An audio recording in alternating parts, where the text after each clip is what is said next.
बिस्मिल्लाहिर्रहमानिर्रहीम अस्सलाम वालेकुम। वेलकम कहती हूँ एक न्यू और मज़ेदार रेसिपी के साथ। आज आपके साथ एक न्यू रेसिपी शेयर करूँगी।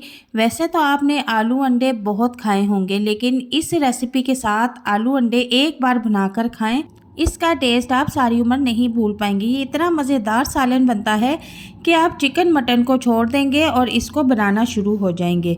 तो बहुत ही आसान रेसिपी है, बहुत ही मज़ेदार। ज़्यादातर लोग इसे सर्दियों में बनाते हैं, तो चूँकि सर्दियाँ स्टार्ट होने वाली हैं तो मैंने सोचा आपके साथ ये रेसिपी शेयर करते हैं। तो स्टार्ट करते हैं। बिस्मिल्लाहिर्रहमानिर्रहीम। यहाँ पर एक पैन लिया है और उसमें मैंने 1 कप ऑयल ऐड कर दिया है।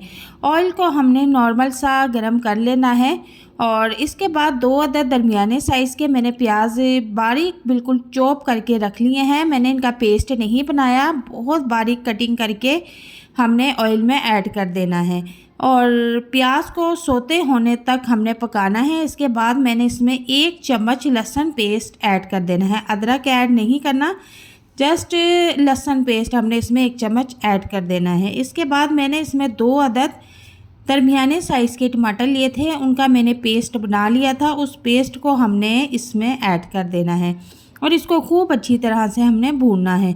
और 5 से 7 मिनट भूनने के बाद अब हम इसमें कुछ मसाले ऐड कर देंगे।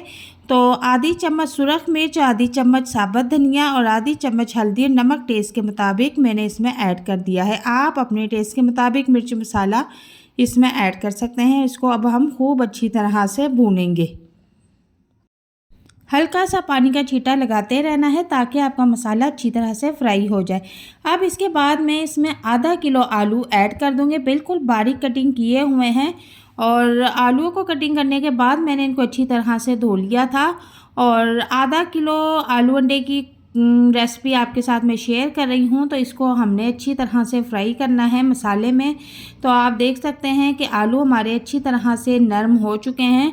और अब मैं इसमें तकरीबन आधा गिलास पानी ऐड कर दूंगी, जो कि 1 कप के बराबर बनता है, ताकि हमारे जो आलू हैं वो अच्छी तरह से गल जाए। तो इसको अब मैं 5 मिनट के लिए कवर कर दूंगी। तो यहाँ पर मैंने देखो 6 अंडे लिए हैं, इनको मैंने बॉईल कर लिया था। अब इनके छिलके इनसे अलहदा कर लेंगे। तो छिलके इनके अलहदा हो चुके हैं। अब इनको सेंटर से कटिंग करके इनकी जो जर्दी होती है वो हम अलहदा कर लेंगे। तो जितनी भी अंडों की जर्दी है वो सारी की सारी मैंने अलहदा कर ली है और इन सारी जर्दियों को हमने मैश करके एक साइड पे रख लेना है। और अब जो इनकी सफ़ेदी है उनको इस तरह से छुरी से हमने कटिंग कर लेना है, यानी कि हमने अंडे का कीमा बना देना है। बिल्कुल ज़्यादा हमने इसको बारीक नहीं करना, बस इस तरह से जैसे छोटे छोटे पीस होते हैं, ये खाने में बड़े मज़े के लगते हैं, हमने इस तरह से कर देना है। अब एंड में हमने इन दोनों चीज़ों को मिक्स कर देना है। तो यहाँ पर देखें कि आलू हमारे अच्छी तरह से गल चुके हैं और सालन जो है वो रस मिसा सा रखना है आपने, ना ज़्यादा शोरबा हो ना ज़्यादा भुना हो। और अब हम इसमें अंडे मिक्स कर देंगे। अंडे मिक्स करने के बाद इसको हम ज़्यादा नहीं भूनेंगे, बस थोड़ा सा इसको 2 से 3 मिनट तक फ्राई करेंगे और इसमें कुछ चीज़ें हम ऐड करेंगे।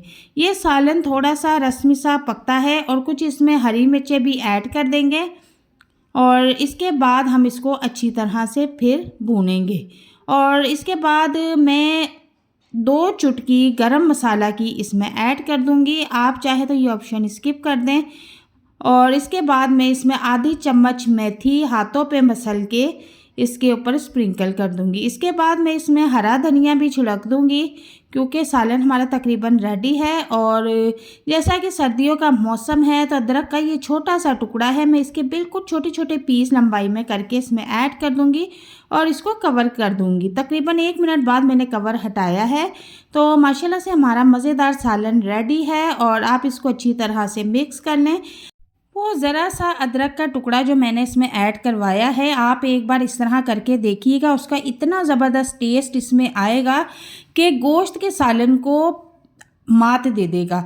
ठीक है, तो ये हमारा आलू अंडे का यूनिक स्टाइल का सालन रेडी है। और अब मैं आपको प्लेट में निकाल के दिखाती हूँ। यकीन करें आप एक बार इस रेसिपी को जब घर में बनाएंगे तो सबसे तारीफ़ें वसूल करते रह जाएंगे। ये इतना मज़ेदार बनता है।